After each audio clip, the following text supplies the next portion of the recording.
இடத்தில் ஒப்புவிக்கப்பட்ட அந்த நற்பொருளை நமக்குள்ளே வாசம் பண்ணுகிற பரிசுத்த ஆவியினாலே காத்துக்கொள். நமக்குள்ளே அதை காத்துக்கொள்ள என்ன ஒப்புவிக்கப்பட்டிருக்கிறது? விசுவாசத்தை ஒப்புவித்தார். நீங்கள் விசுவாசத்தீர்கள், அதனாலே இங்க வந்து அமர்ந்திருக்கிறீர்கள்.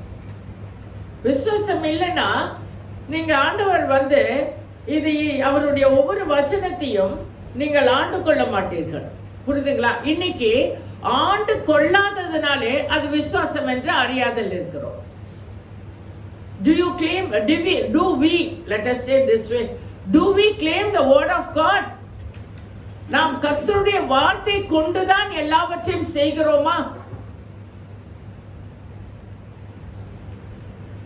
அப்படின்னா ஞாயிற்றுக்கிழமை வேலைக்கு போக மாட்டீங்க. ஞாயிற்றுக்கிழமை சம்பாதிக்கலான்னு கால் ஓடாது. விரைந்தோடு கர்த்தருடைய சமூகத்தை வந்து உட்காருவோம். காலைல போய் ஆட்டோ ஓட்டினா நல்லா இருக்கும், ஒரு 1000 ரூபாய் சம்பாதிக்கலாம், அப்படி தோணாது. இல்ல, குடும்பத்தோட ஆலயத்துக்கு போவோம் வாருங்கள் என்று ராஜாவான சங்கீதக்காரன் சொல்கிறான். ஒரு நாட்டை ஆளுகிறவன் சொல்லுகிறான், ஆலயத்துக்கு போவோம் வாருங்கள் என்று. ஏன்னா அவன் விசுவாசித்தது, அவன் சார்ந்து நின்றது ஆண்டவரை. அப்போ பவுல் இதில் சொல்லுகிறார், 1 தெசலோனியர் 5:23-24. தேவன் தாமே உங்களை முற்றிலும் பரிசுத்தமாக்குவாராக. உங்கள் ஆவி, ஆத்மா, சரீரம் முழுவதும் நம்முடைய கர்த்தராகிய இயேசு கிறிஸ்து வரும்போது குற்றமற்றதாய் இருக்கும்படி காக்கப்படுவதாக. உண்மை உள்ளவர், அவர் அப்படியே செய்வார். அப்போ அந்த விசுவாசம் எதற்கு தந்தார் என்றால், சமாதானத்தின் தேவன் தாமே உங்களை முற்றிலுமாய் பரிசுத்தப்படுத்துவதற்காக. நல்லா கேட்டுக்கோங்க, நம்மளை முற்றிலுமாய், நம்ம பரிசுத்தமா இருக்கிறோம். நம்ம இன்னைக்கு என்ன நினைக்கிறோம்னா, நான் பரிசுத்தவான், அப்படித்தானே நினைக்கிறோம். நான் பரிசுத்தவான், நான் பரிசுத்தமா இருக்கிறேன், நான் செய்யறதெல்லாம் பரிசுத்தமா இருக்கிறது. So we normally we see people giving explanation for அந்த பரிசுத்தத்துக்கும் செய்கிற காரியங்களுக்கும் அவர்கள் விளக்கம் கொடுக்கதை நாங்க பார்க்கலாம். அது ஊழியக்காரங்க கிட்ட ரொம்ப விளக்கம் கொடுப்பாங்க. அவங்க செய்யறதுக்கு எல்லாருக்குமே விளக்கம் கொடுப்பாங்க. ஏன்னா நான் பரிசுத்தமாக்கப்பட்டிருக்கிறேன், நான் செய்கிறது உண்மை, நான் உண்மையாய் தான் இருக்கிறேன். Because you doubt yourself, you reveal that. ஆனா அவர் சொல்லுகிறார், உனக்கு நான் விசுவாசத்தை தந்திருக்கிறேன். அப்போ நம்மளை பரிசுத்தப்படுத்துறது, ஒரு பரிசுத்தப்படுத்துகிறது ஒரு ப்ராசஸ். பரிசுத்த ஆவியினாலே வருகிற ஒரு ப்ராசஸ். அந்த ப்ராசஸ் வருகிறது என்ற விசுவாச பலம் இருந்தால் மட்டும்தான். அப்போ அந்த இடத்திலே விசுவாசம் இருக்க வேண்டும் என்றால், நம்மளுடைய விசுவாசத்தினாலே தான் நாம் பரிசுத்தமாக்கப்படுகிறோம். எப்படி என்றால், சிலதை விட்டு கொடுக்க வேண்டும், சிலதை காம்ப்ரமைஸ் பண்ண வேண்டும், சிலதை மறந்து விட வேண்டும், சிலதை இல்லை என்று நினைத்து விட வேண்டும். There are a lot of things in this world. புரியுதுங்களா? அப்போ அந்த பரிசுத்த ஆவியினாலே அந்த விசுவாசத்தை காத்துக்கொள்ளும்படியான கிரியைகளை நமக்குள் அவர் நடத்திப்பிக்கிறார். சமாதானத்தின் தேவன் தாமே உங்களை முற்றிலும் பரிசுத்தமாக்குவாராக. உங்கள் ஆவி, ஆத்ம, சரீரம் முழுவதும் என்னென்ன சொல்கிறார்? ஆவி, ஆத்மா என்னன்னே தெரியாது, ஆவிக்குள்ளே எத்தனை போராட்டம் தெரியாது. ஆனா இவை யாவையும் அவர் பரிசுத்தமாக்கும்படியாக கிறிஸ்து இயேசு வரும் குற்றமற்றவர்களாய் இருக்கும்படிக்கு. யாருக்காகவும் இல்லைங்க, யாருக்காகவும் நம்ம மாத்திக்க வேண்டிய அவசியம் இல்லை. ஆனால் அவருடைய வருகையின் போது குற்றமற்றவர்களாய் இருக்கும்படிக்கு. இன்னைக்கு நான் I see many days, I see every day in my life, I see people you do drama. அதாவது டிராமாட்டிக்கா இருக்கிறோம். நான் பரிசுத்தமா இருக்கிற மாதிரி ஒரு டிராமாட்டிக், ஒரு நாடகம். ஆனா அது வேண்டாங்கிற. ஏன்னா இந்த வசனம் நம்ம தெரிஞ்ச போதும், அவர் வரும்பொழுது நாம் குற்றமற்றவர்களாய் இருக்கும்படிக்கு. சோ அந்த டிராமா நம்ம என்ன ஃபீல் பண்றோம்னா, உலகத்துல இங்க நம்ம எல்லாம் நான் பரிசுத்தவான், நான் உண்மையுள்ளவன், நான் நல்லவன், நான் நல்ல குற்றமற்றவர்களா பாருங்க, அவர் வருகையின் போது குற்றமற்றவர்களாய் நாம் காணப்பட வேண்டும், நல்லவர்களாய் காணப்பட வேண்டும் என்று வேதம் சொல்லவில்லை. குற்றமற்றவர்களாய், நீ இதை செய்தாயா, இந்த வசனத்துக்கு புறமான காரியத்தை இதை நீ செய்தாயா, were you dramatic? I say dramatic Christians. குற்றமற்றவர்களாய் நீ இருந்தாயா? அது நம்மளே அப்படி யோசிக்கணும். நான் இந்த வசனத்துக்கு am I having a big drama in my life? அப்படி நம்மளே கேட்டுக்கணும். நாடகம் ஆடுகிறேன்னா, அப்போ அடுத்த வசனம் சொல்லுது, சங்கீதக்காரன் சொல்கிறான் 119:33, கர்த்தாவே உமது பிரமாணங்களின் வழியை எனக்கு போதியும், முடிவு பரியந்தம் நான் அதை காத்துக்கொள்வேன். எதை காத்துக்கொள்வேன்? விசுவாசத்தை காத்துக்கொள்வேன். பரிசுத்தத்தை காத்துக்கொள்ளவே வேண்டியதில்லை, அது பரிசுத்த ஆவியானவர் கிரியை செய்கிற வேலை. இன்னைக்கு நம்ம நினைக்கிறோம் பரிசுத்தமா இருக்கிறோம்ன்ற போக்கஸ் நம்ம காட்டினா போறோம் அப்படின்னு நினைக்கிறோம். இல்ல, ஆண்டவர் சொல்லுகிறார் விசுவாசத்தை காத்துக்கொள். எதை காத்துக்கொள்ள வேண்டும்? விசுவாசத்தை காத்துக்கொண்டால் நாம் பிழையற்றவர்களாய் குற்றமற்றவர்களாய் இருப்போம். புரிஞ்சதுங்களா? குற்றமற்றவர்களாய் இருக்க வேண்டும்ன்றதுதான் கர்த்தருடைய வாஞ்சியை அன்றி அவர் நல்லவனா இருக்கணும், நான் நல்லவ அப்படின்னு இருக்கணும்னே அவர் சொல்லவே இல்லை.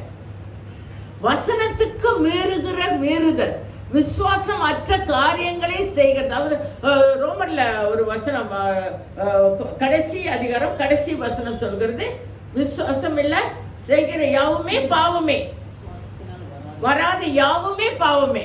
அப்ப வராத அப்படின்னு சொல்லும் போது அந்த இடத்துல என்ன இருக்கு? நம்மளா செய்கிற காரியங்கள், நம்மளா எடுக்கிற முடிவுகள் யாவற்றையும் பாவமாய் முடிக்கிறது. அப்போ தாவீது சொல்லுகிறான் பாருங்க, உமது பிரமாணங்களின் வழியை எனக்கு போதியும், உம்முடைய வார்த்தையின்படி என்னை வழிநடத்தும், முடிவு பரியந்தம் அதை நான் காத்துக்கொள்வேன். முடிவு பரியந்தம், என்னுடைய வாழ்நாள் முழுவதும், என் நாட்கள் இருக்கும் வரை, நான் உம்முடைய சமூகத்தில் காணும் வரை, என் நாட்கள் காணுகிறபடி நான் அதை காத்துக்கொள்வேன். விசுவாசத்தை நான் காத்துக்கொள்வேன். ஆண்டவரே, உம்மை விட்டு நான் விலகாமல் குற்றமற்றவளாய் நான் இருப்பேன் ஆண்டவரே என்று, குற்றமற்றவனாய் நான் காணப்படுவேன் என்று அவன் கூறுகிறார். 2 தீமோத்தேயு 1:12 நிமித்தம் படிங்க. அதனின் நிமித்தம் நான் இந்த பாடுகளை அனுபவிக்கிறேன். எதனின் நிமித்தம்? விசுவாசத்தை நாடி அவர் ஓடி வந்த கர்த்தருடைய சமூகத்தில் இருந்து 3 நாட்கள் பரிசுத்த ஆவியினாலே அவர் பலப்பட்டு அவர் பிரசங்கிக்கிற தேவனுடைய வார்த்தையினாலே பாருங்க, இதனாலே நான் அது நிமித்தம் நான் பாடுகளை அனுபவிக்கிறேன் என்று சொல்கிறார். எந்த பாடுகள்? விசுவாசத்தில் நிலைத்து நிற்கும்படியான, விசுவாசத்துல நிக்கிறதுக்கு பாடுகள் உண்டு. Yes, it's definitely. முடிவு பரியந்தம் என்பது குற்றமற்றவளாய் நான் காணப்பட வேண்டும் என்ற என்னுடைய நாட்களிலே நான் இருக்க வேண்டும் என்பதுதான். புரிஞ்சுதுங்களா? இயேசு வர வருகை வரைக்கும் அல்ல, அவர் see he is coming every day to us. வேத வசனம் நீங்கள் தியானிக்கிறீர்கள் என்றால் அவர் அன்னதினமும் உங்களை சந்திக்கிறவராய் இருக்கிறார். நீங்கள் வசனம் வாசிக்காததுனாலே நீங்கள் அவரை சந்திப்பது அரிதா இருக்கிறது. அப்போ வேதம் சொல்லுகிறது, என்ன சொல்லுகிறது? உன்னிடத்தில் ஒப்புவிக்கப்பட்ட அந்த நட்பொருள் நமக்குள்ளே வாசம் பண்ணுகிற பரிசுத்த ஆவியினாலே காத்துக்கொள். 2 தீமோத்தேயு 1:14 சொல்லுகிற அந்த விசுவாசத்தை காத்துக்கொள்ளும்படியாய்தான் நமக்கு கர்த்தர் அந்த ஞாயிற்றுக்கிழமை தேவ சமூகத்துல வந்து குற்றமற்றவர்களாய் நான் இருந்து என் விசுவாசத்தை நான் காத்துக்கொள்ள வேண்டும். See, unless until the word goes into you and you, I won't say that you should obey the word of God. பரிசுத்த ஆவியிலே நீ குற்றமற்றவர்களாய் இருக்க வேண்டும். அப்படி என்றால் அங்கு வசனம் வரும்பொழுது பரிசுத்த ஆவியானவர் கிரியை செய்ய என் ஆவி ஆத்மா சரீரத்தை நான் ஒப்பு கொடுக்கிறவராய் காணப்பட வேண்டும். புரிஞ்சுதுங்களா? அந்த இடத்துல என்ன வருது? உங்களுக்கு அது குற்றமற்றவராய் இல்லாதபடிக்கு அவர் சொல்லுகிற காரியத்தை நீங்கள் செயல்படுத்துகிறவர்களாய் காணப்பட வேண்டும். புரிஞ்சுதுங்களா? We know word, but we don't believe the word. விசுவாசத்திலே அந்த விசுவாசம், அது பாருங்க, எப்பவுமே நமக்கு ஒரு பரிசு உண்டு. ஒரு காரியத்தை தருவாரு, அது விசுவாசத்துல செய்யணும்னு தான் அவர் எதிர்பார்ப்பார். ஆனா நம்ம எப்படி செய்வோம்? சொந்த பிளான் சூப்பரா பிளான் பண்ணுவாங்கப்பா. பிளானிங் சூப்பரா இருக்கும். அந்த பிளான் அப்ப நான் வீட்டுக்கு போய் கேட்பேன், எப்படிப்பா இவ்வளோ அழகா யோசிக்கிறேன் எது கூட கேட்டேன். தெரியல,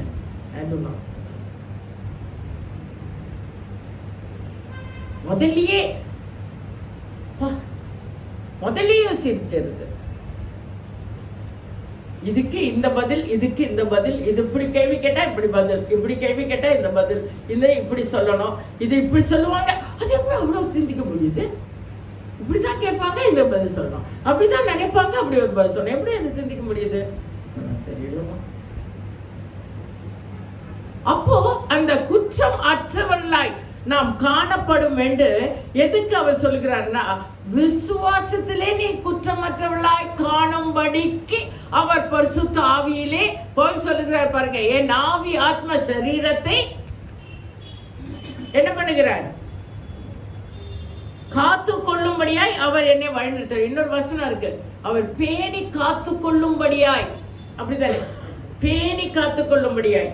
அப்போ 2 தீமோத்தேயும் அதன் நிமித்தம் நான் இந்த பாடுகளை, எது நிமித்தம்? நான் விசுவாசத்தை காத்து கொள்ளும்படியான எடுக்கிற முயற்சியிலே நான் என்ன ஆகிறேன்? அந்த வசனம் ஃபுல்லா படிங்க. ஆயினும் நான் வெட்கப்படுகிறதில்லை, ஏனென்றால் நான் விசுவாசித்திருக்கிறவர் இன்னார் என்று அறிவேன்.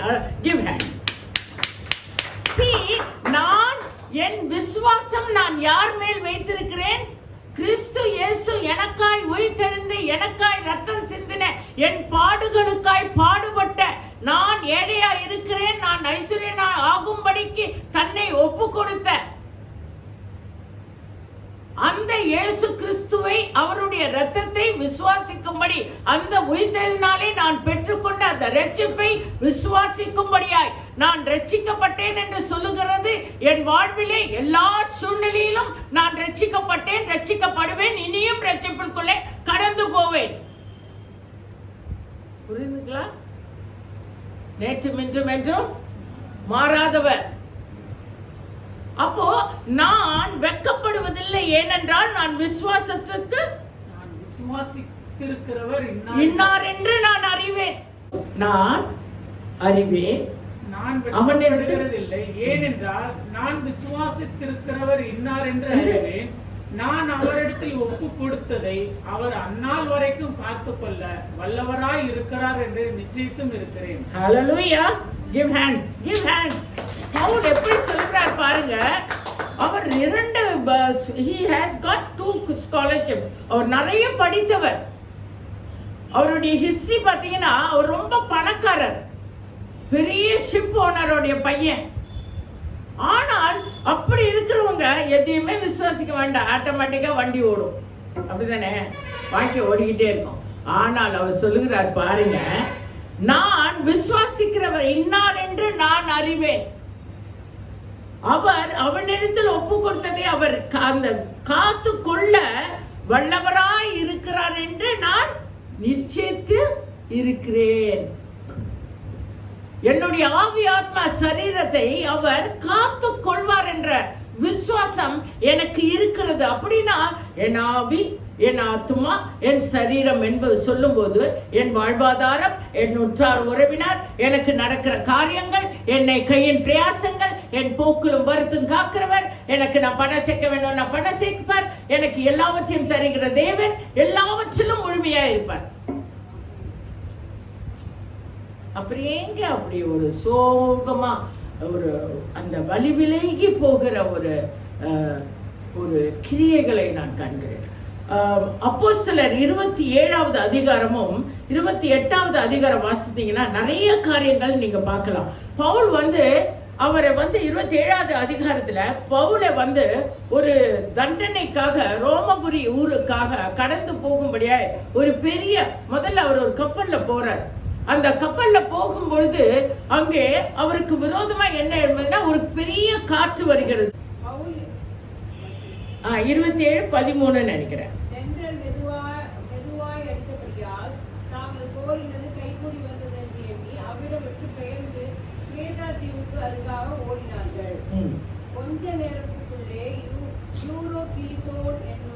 பெரிய காற்று. ஆனால் அவன் எங்கு கொண்டு செல்லப்பட வேண்டும்? அவன் ரோமாபுரிக்கு போக வேண்டிய ஒருவன் பவுல் போக வேண்டும். அவனோடு கூட 276 பேர்கள் இருக்கிறார்கள். அப்போ எல்லாரும் சேர்ந்து அந்த ஊருக்கு போனோம். அது ஒரு பெரிய ஒரு காற்று அடிக்குது. பாதி ஷிப்பு உடைஞ்சு போகுது. அப்ப சாப்பிடுற எல்லா எல்லாத்தையும் கடல்லே கொட்டிடுறாங்க, எல்லாத்தையும் செய்யறாங்க. ஆனா பாருங்க, பவுல் சொல்லுகிறார் ஒரு இடத்துல, யாருமே கவலைப்படாதீங்க, நான் அந்த இடத்துல சேர வேண்டி இருக்குது, அதனால நீங்க எல்லாருமே என்னோட பத்திரமா சேருவீங்க. Give hand to him. நல்லா தெரிஞ்சுக்கோங்க, நமக்குள்ளே அந்த சூழ்நிலை பயமா இருக்கிறதா? இல்ல, நன்றாக கொள்ளு. அவன் சொல்லுகிற விஷயம் விசுவாசத்திலே சொல்லுகிறான். நான் குற்றம், அவன் குற்றமற்றவன். ஆனால் அவனை குற்றப்படுத்தி அவனை ராஜாவினிடத்தில் கொண்டு போகிறார்கள். எதற்கு? அவனுக்கு தண்டிக்கும்படியாக. ஆனால் அவன் சொல்லுகிறான், அமைதியா இருங்க.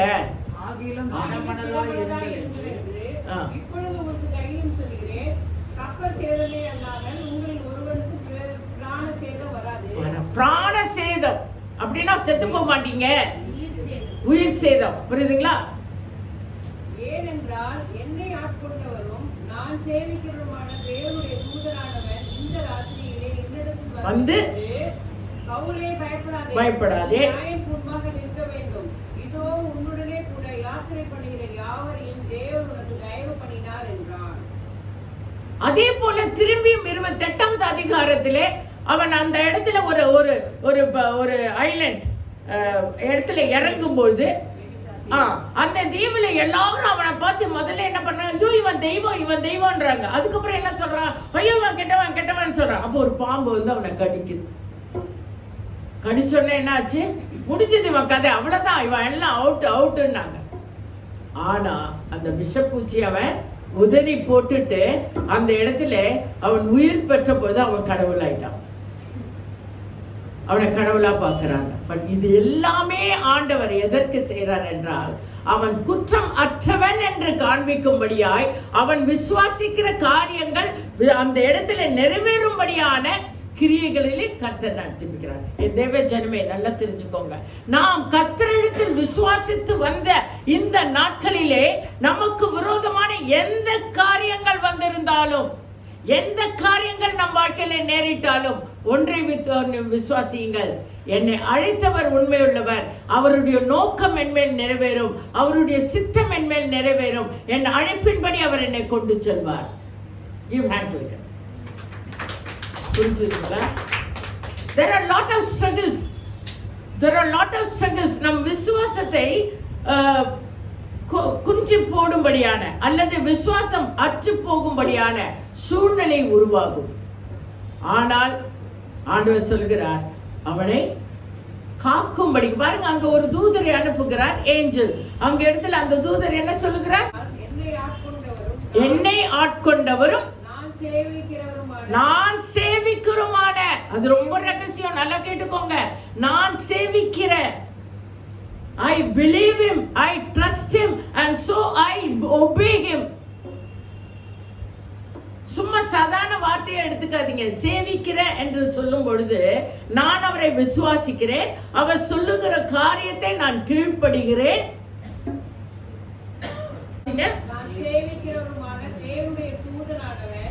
இந்த ராத்திரியிலே என்னிடத்தில் வந்து நின்று, பவுலே பயப்படாதே, நீ ராயனுக்கு முன்பாக நிற்க வேண்டும்.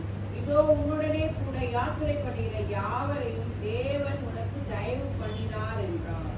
சோ அவனுக்கு ஆவியானவர் தானே சொல்லி அனுப்புகிறார், உனக்கு எல்லாரும் உன்னோடு கூட இருக்கிற அத்தனை பேரும் காப்பாற்றப்படுவார்கள், நீ எதை குறிச்சும் சஞ்சலப்பட வேண்டாம். அப்போ அந்த அந்த இடத்துல போன அதே 28வது அதிகாரம் 7-8 வாசிங்க பாருங்க. ஒருத்தர்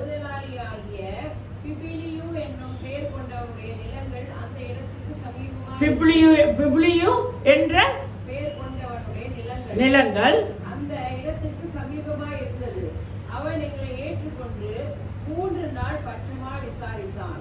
பிபிலியுடைய தகப்பன் துரத்தினாலும் இரத்த பேதியினாலும் வருத்தப்பட்டு கிடந்தான். பவுல் அவனிடத்துக்கு போய் ஜெபம் பண்ணி அவனை சுஸ்தமாக்குறார். ஹல்லேலூயா. பாருங்க, கர்த்தர் அந்த இடத்திலே அதிசயத்தை உண்டு பண்ணுகிறார், அற்புதத்தை செய்கிறார்.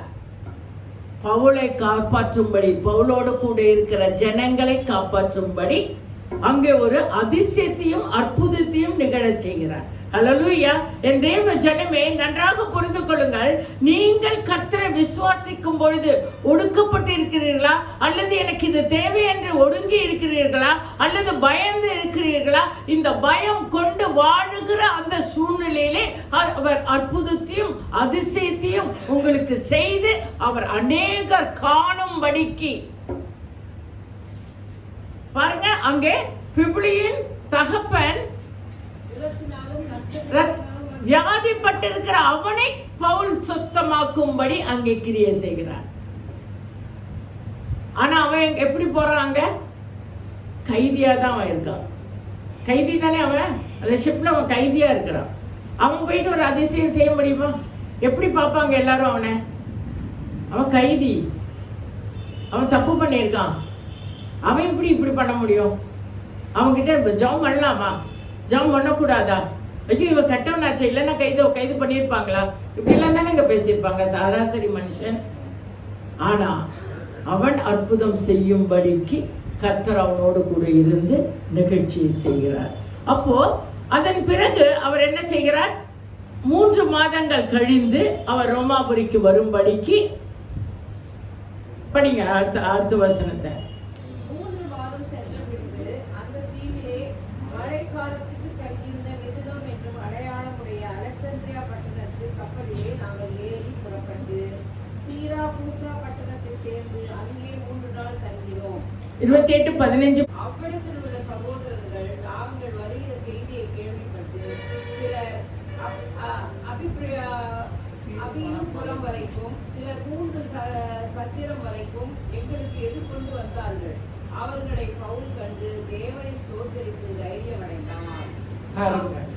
நாம் எந்த சூழ்நிலையில இருந்தாலும் நான் இந்த பவுலை கொண்டு இந்த இடத்துல சொல்லுகிறது என்ன என்றால், அவன் எப்படிப்பட்ட சூழ்நிலை இருந்தான், ஆனால் அவன் பேணி காத்து கொண்டது என்னவென்றால் விசுவாசத்தை அவன் பற்றி கொண்டான். விசுவாசத்தை பற்றி கொண்டனாலே அவன் போகிற இடமெல்லாம் அவனுக்கு தேவ தயவு கிடைத்தவனாய் காணப்பட்டான். புரிஞ்சுதுங்களா? நம்ம விசுவாசித்தா மட்டும்தான் அந்த சூழ்நிலையில இருந்து நம்ம வெற்றி கொள்ள முடியும். அதுக்கு பதில் நான் நிறைய பேரை பார்த்திருக்கேன், இது செஞ்சு அது செய்யலாம், அதை செஞ்சு இதை செய்யலாம், இதை செஞ்சு அதை செய்யலாம். இல்ல, நீங்க அந்த முடிவுகள் எடுங்க. எப்ப எடுக்கணும்னா, கர்த்தாவே நீ சொல்லும், நான் எந்த பாதையிலும் கடந்து போக வேண்டும், நான் எப்படி அதை செயல்படுத்த வேண்டும், நான் என்ன செய்ய வேண்டும், இப்படி நீங்க கேட்டு பாருங்க. அவர் உங்களுக்கு அந்த வழிகளை வகுத்து தருவார். அந்த வழிகள் தான் உங்கள் விசுவாசத்தின் கிரியைகள். விசுவாசத்தை செயல்படுத்தும் போது அங்கே அதிசயங்களும் அற்புதங்களும் அநேக கண்ணில் தயவும் கிருபையும் உங்களுக்கு கிடைக்கும். புரியுதுங்களா? அப்போ பவுல் என்ன ஆச்சு? அப்போ அந்த இடத்துல அவர் கடைசியா பாருங்க, 28-23வது அதிகாரம் சொல்லுகிறது. 28-23 வாசிங்க. அவனுக்கு ஒரு அதற்காக அவர்கள் ஒரு நாளை குறித்து அநேகம் பேர் அவர் தங்கியிருந்த வீட்டுக்கு அவனிடத்தில் வந்தார்கள். அவன் காலமே தொடங்கி சாயங்காலம் மட்டும் மோசேயின் நியாயப்பிரமாணத்தினாலும் தீர்க்கதரிசிகளின் ஆகமங்களினாலும் இருந்து இயேசுவுக்கு அடுத்த விசேஷங்களை அவர்களுக்கு போதித்து தேவனுடைய ராஜ்யத்தை குறித்து சாட்சி கொடுத்தார். அவன் என்ன விசுவாசித்தானோ அந்த விசுவாசத்தை குறித்து அவன் பேச தொடங்குகிறான். பாருங்க, நம்ம விசுவாசத்தை எப்படி காத்துக்கொள்வோம் என்றால், நாம் கர்த்தருடைய வேத வசனத்திலே கற்றுக்கொண்டையிலே நான் நிலைத்து நிற்கிறேன் என்ற உறுதிப்பாடுதான். அந்த இடத்துல அவன் யாருக்கு என்ன பிரசங்கம் பண்றான்? மோசேயின் நியாயப்பிரமாண காலத்திலிருந்து இருக்கிற யாவற்றையும் அவன் அவர்களுக்கு கற்பித்துக் கொடுக்கிறான். அப்போ அந்த கற்றுக்கொண்டவையிலே நான் விசுவாசத்தில் நிலைத்து நின்றால் மட்டும்தான் என் தேவ ஜனமே அங்கு நமக்கு உதவியும் அற்புதமும் அதிசயமும் நம்ம வாழ்க்கையிலே நடக்கும். புரியுதுங்களா? விசுவாசத்துல நீங்க சின்ன எஃபர்ட் இப்படி போடுங்க, ஆண்டவர் 80% எஃபர்ட் அவர் போடுவார். அதுதான் ஆண்டவர் நம்ம கிட்ட எதிர்பார்க்கிறார். நம்ம 80% போடுறோம், 20% போடுங்க ஆண்டவரே, 20% போடுங்க ஆண்டவரே, 20% போடுங்க ஆண்டவரே. புரிஞ்சுதுங்களா? அப்ப இன்னையிலிருந்து நம்ம எப்படி போடணும்? 20%, 10%. 1 தீமோத்தேயு 4:7.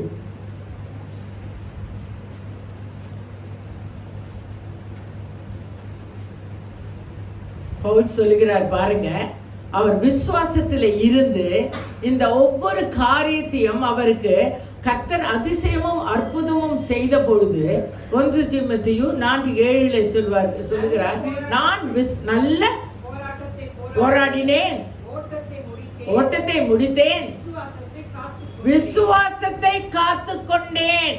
அவர் அதுதான் முதல்ல சொல்றாரு பாருங்க. முதல் வசனம் நான் சொன்னது என்ன? 2 தீமோத்தேயு 1:14, உன்னிடத்தில் ஒப்புவிக்கப்பட்ட அந்த நட்பொருளை நமக்குள்ளே வாசம் பண்ணுகிற பரிசுத்த ஆவியினாலே காத்துக்கொள். அந்த காத்துக்கொள் என்று சொல்லின காரியம் என்ன என்றால் விசுவாசத்தை காத்துக்கொள். அதுதான் 1 தீமோத்தேயு 4:7 அவர் சொல்கிறார் பாருங்க. நல்ல ஓட்டத்தை ஓடினேன், போராட்டத்தை போராடினேன், முடித்தேன், விசுவாசத்தை காத்துக்கொண்டேன். அப்போ முதல்ல ஆண்டவர் என்ன சொன்னார் தீமோத்தேயுல? உன் விசுவாசத்தை காத்துக்கொள். கடைசியில் அவர் சொல்றார், என் விசுவாசத்தை நான் காத்துக்கொண்டேன். அதுக்கு அவர் சும்மா உம்முன்னு உட்கார்ந்து சொல்ல. அவர் பாருங்க, அவர் ஒண்ணு சொல்றார், என்னது? நல்ல போராட்டத்தை. அவர் பங்கு அதில் இருந்தது. ஏன் விசுவாசம் இருக்கிறவங்க போராட வேண்டாமே? இப்படியே இந்த மண்ணா வந்து விடுமே? இல்லை, போராட்டத்தை, விசுவாசத்தை காத்து கொள்ளும்படியான போராட்டத்தை நாம் போராட வேண்டும். என் விசுவாசத்தை நான் காத்து கொள்ளும்படியான அதற்கு விரோதமாய் எழும்புகிற எல்லா கிரியைகளையும் விட்டு விலகி நான் என் விசுவாசத்தில் நான் பரிசுத்தவான், நான் நீதிமான். There are temptations. நம்ம டெம்டேஷன்ஸ்ல தான் எல்லா தப்பையும் செய்வோம். அதுதான் ஆதாம் ஏவாளை பத்தி முதல்ல எடுத்தோன்னு சொன்னார். அந்த கனியை புசியாதே, என்ன சொன்னாரு? புசியாதேன்னு. இது பார்க்கறதுக்கு பளபளன்னு இருக்கு, நல்லா இருக்குது, டேஸ்டா இருக்கும் போல இருக்கு அப்படின்னு அவர் சாப்பிட்டார். ஆனா சாப்பிடாதே அப்படின்னு சொல்லினேன். சாப்பிடாம இருந்த அந்த விசுவாசத்தை காத்துதான் என்ன ஆயிருக்கும்? எங்க போயிருப்போம்? ஜீவ விருட்சத்தின் தோட்டத்துல இருந்திருப்போம் தானே? அங்கதானே இருந்திருப்போம். கெத்செமனே தோட்டத்திலேயே இயேசு போய் உட்கார்ந்த மாதிரி அப்படி நம்ம உட்கார்ந்துருப்போம். என்ன தோட்டத்துல? ஏதோம் தோட்டத்துல போய் உட்கார்ந்து இருப்போம். அப்படித்தானேங்க? அப்படித்தானே? அதை விட்டுட்டு இப்ப எந்த தோட்டத்துல உட்கார்ந்துட்டு இருக்கோம்? நல்ல போராட்டத்தை போராடினேன் என்ற தோட்டத்தில் நான் உட்கார்ந்து கொண்டிருக்கிறேன். அப்படித்தானேங்க? அங்க அதை விட்டத அவர் திருப்பியும் பவுல் கிட்ட சொல்றார், உன் விசுவாசத்தை நீ காத்துக்கொள்.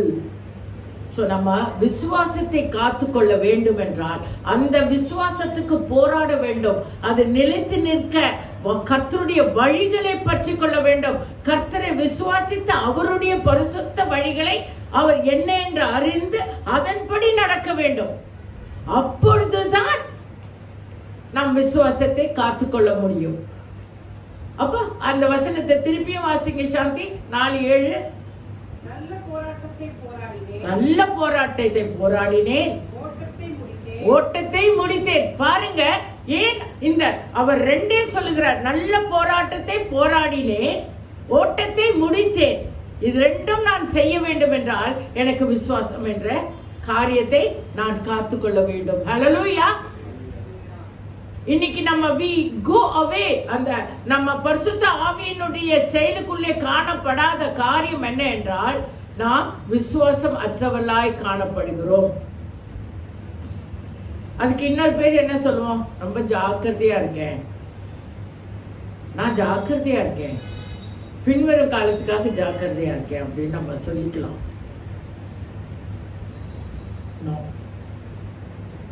நல்ல ஓட்டத்தையும் ஓட வேண்டும், கர்த்தருடைய விசுவாசத்தை காத்து கொள்ளும்படியான போராட்டத்தை ஓடவும் வேண்டும், அதற்காக ஓடவும் வேண்டும். அப்பொழுது 4:8 நீதியின் கிரீடம் எனக்காக வைக்கப்பட்டிருக்கிறது, நீதியுள்ள நியாயாதிபதியாகிய கர்த்தர் அந்நாளிலே அதை தந்தருள்வார். எனக்கு மாத்திரமல்ல, அவர் பிரசன்னமாகுதலை விரும்பும் யாவருக்கும் அதை தந்தருள்வார். எதை தந்தருவாள்? நீதியின் கிரீடம் அவர் நமக்காய் தருவார். அந்த நீதியின் கிரீடம் நம்மேல் இருக்கும் பொழுது நம்ம லகுவா இருப்போம். everything will be blessed. நம்மளை சுற்றி இருக்கிற எல்லா காரியமும் ஆசீர்வாதமாக இருக்கும். இதற்கு ஒன்றே ஒன்றுதான், நாம் வேத வசனத்தை விசுவாசிக்க வேண்டும், அழைப்பை விசுவாசிக்க வேண்டும், அழைப்பின்படி வழி நடத்தப்படுகிறோமா என்று நாம் ஆராய்ந்து அதற்காக போராட வேண்டும். அந்த போராட்டத்திலே நாம் வெற்றி பெற வேண்டும். அந்த வெற்றி தான் நீதியின் கிரீடம் நமக்காக சூட்டப்பட்டிருக்கும். இதற்கு முதலாவதாக நாம் தேவனை விசுவாசிக்க வேண்டும், உயிர்த்தெழுதலை விசுவாசிக்க வேண்டும், அவர் இரத்தத்தினாலே நாம் பரிசுத்தமாக்கினேன் என்று விசுவாசிக்க வேண்டும், அவர் உயிர்த்தெழுந்தார் என்று விசுவாசிக்க வேண்டும், என்னை மீட்டார் என்று விசுவாசிக்க வேண்டும். உங்களுக்கு எந்த கெட்ட பழக்கம் இருந்தாலும், பொய் சொல்றவங்களா, மெய் சொல்றவங்களா, இல்ல பலகீனமா இருக்கீங்களா, எதுவா இருந்தாலும் அவர் அதற்காக போராட்டம் உள்ளவராய் இருந்தார். அவர் அதற்காக ரத்தம் சிந்தினவராய் இருந்தார். அவர் அதற்காக உயிர்த்தெழுந்தார் என்று நீங்கள் விசுவாசித்தீர்களானால் நீதியின் கிரீடத்தில் நாம் நிலைத்து நிற்கிறவர்களாய் காணப்படுவோம். அந்த நீதியின் கிரீடம் நமக்காய் வைக்கப்பட்டிருக்கிறது. அந்த நீதியின் கிரீடத்தை சுதந்திரத்தவர்களாய் நாம் காணப்படுவோம். புரிஞ்சுதுங்களா? ஆனா அதுக்கு நடுவுல இருக்கு, நல்ல போராட்டத்தை போராட வேண்டும், குற்றமற்றவர்களாய் நாம் காணப்பட வேண்டும், அதற்காக நாம் நிற்க வேண்டும். வேத வசனத்தை அறிகிறது அல்ல, வேத வசனத்திற்காய் காலூன்றி நில். நான் ஒரு வசனத்துக்கு காலூன்றி நின்று இருக்கேன் அப்படின்னு நீங்க சொல்ற ஒரு வார்த்தையை சொல்லுங்க பார்க்கலாம். ஏன் என்று ஆண்டவர் பேசுகிறது இல்ல, அவர் சொல்றார் ஒரே ஒரு ஏசியால, காலூன்றி நில், நான் உன்னோடு கூட பேசுவேன். ஆடு மாடெல்லாம் என் சத்தத்தை கேட்குது, ஆனா நான் அழைத்த ஜனம் கேட்கவில்லையே என்றார் ஏசியால. அதுக்கெல்லாம் அது அம்மாவோட சத்தம் கேட்குது, ஆனா நான் என்னுடைய சத்தத்தை என் ஜனம் கேட்கவில்லையே என்றார். என் தேவ ஜனமே, விசுவாசத்தை காத்துக்கொள்ளும்படியான நல்ல போராட்டத்தை போராடுங்கள். அவ்விசுவாசத்துக்குள்ளே கடந்து போய் உங்கள் சொந்த வழிகளிலே, உங்கள் சொந்த இஷ்டத்திற்காக, சொந்த காரியங்களுக்காக விசுவாசத்தை இழந்தவர்களாய் காணப்படாதபடிக்கு தேவனுடைய சமூகத்தில் எப்பொழுதும் காணப்படுகிறார். அந்த நீதியின் கிரீடம் பெற்றுக்கொண்டவர்களாய் காண விரும்பி கர்த்தர் என்னை வழிநடத்துகிறார் என்று விசுவாசத்தில் நின்று கர்த்தர் சமூகத்தில் உங்களை ஒப்பு கொடுங்கள். இனி வருகிறதோ இந்த பண்டிகையின் காலத்தை நினைத்து பாருங்கள். அவர் அடிக்கப்பட்டார், நொறுக்கப்பட்டார், அவர் மேல் அநேக அடிகள் அடிக்கப்பட்டது, ரத்தம் சிந்தினார். இந்த பண்டிகை நாட்கள், அந்த 2 நாட்களை நினைக்கிறோமே அன்றி மற்ற நாட்களிலே நாம் நினைப்பதே இல்லை. விசுவாசிங்கள், என்னை கர்த்தர் பேசலி அழைத்தார், பெரிய காரியம் செய்ய. பவுல் சொல்றார், அதற்காக தான் போராடினேன், என் விசுவாசத்தை காத்துக்கொண்டேன். அவன் குற்றமற்றவனாய் நிற்கும்படிக்கு விசுவாசத்தை அவன் நல்ல போராட்டம் போராடி அவன் காத்துக்கொண்டானான். என் தேவ ஜனமே, கிறிஸ்துவர்களே, கிறிஸ்துக்குள் நம்மளை அழைக்கப்பட்டவர்களே, ஒன்றை தெரிந்து கொள்ளுங்கள், விசுவாசத்தை பேணி காத்து கொள்ள வேண்டும். என்னென்றால் நாம் குற்றமற்றவராய் இருக்க வேண்டும். ஏனென்றால் அவர் வருகையின் போது என் ஆவி ஆத்ம சரீரம் அவர் கொண்டு செல்லும்படியாய் அந்த நித்திய ஜீவனுக்கு எதுவாய் நாம் போகும்படிக்கு நீதியின் கிரீடம் நமக்கு வைக்கப்படுவதற்காக நாம் நம் நல்ல போராட்டத்தை, எந்த போராட்டம், நீங்க நிறைய வேலை செய்யறீங்களா அந்த போராட்டம் இல்ல, பணம் சம்பாதிக்க போராடுறீங்களா அந்த போராட்டம் இல்ல, காலைல இருந்து ராத்திரி வரைக்கும் உழைக்கிறீங்களா அந்த போராட்டம் கிடையாது. It is all for your body, for your prestige, for your status.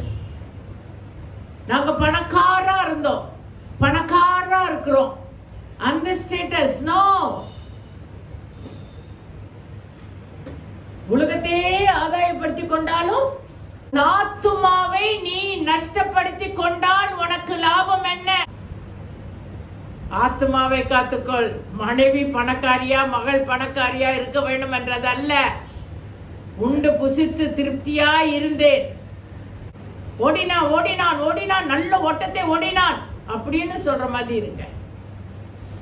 Please கொஞ்சம் அப்படி பிரேக் போடுங்க, உங்க ஆத்மாவை பத்தி யோசிங்க. ப்ளீஸ் சொன்னேன் நான், ஒரு பிரேக் போடுங்க. என் ஆத்மா எங்க இருக்குன்னு யோசிங்க. கட்ட கட்டதா யோசிக்குதா, நல்ல நல்லதா யோசிக்குதான்னு யோசிங்க. கர்த்தர் உங்களை ஒவ்வொருத்தரையும் பேப்பர் ஆசீர்வதிப்பார். ஒரு ஆத்மாவும் வெளியேறப்பட்டது. ஆனா ஒரு ஆத்மா ரட்சிக்கப்பட்டா என்ன பண்றாங்க? மேல ஓசனா பாடுகிறார்கள் கைத்தாளத்தோடு. அதனால don't worry about your richness, don't worry about your status, don't worry about anything. என் பையன் இதுதான் படிக்கணும், என் பொண்ணு இதுதான் படிக்கணும், அவங்க இப்படிதான் ஆகணும், அதுதான் பண்ணணும். நோ, அந்த ஆத்மா படிக்கும் போது போச்சுனா don't do that, please don't do that. படிப்பு தேவைதான், ஆத்மா போற அளவுக்கு படிப்பு வேண்டாம்.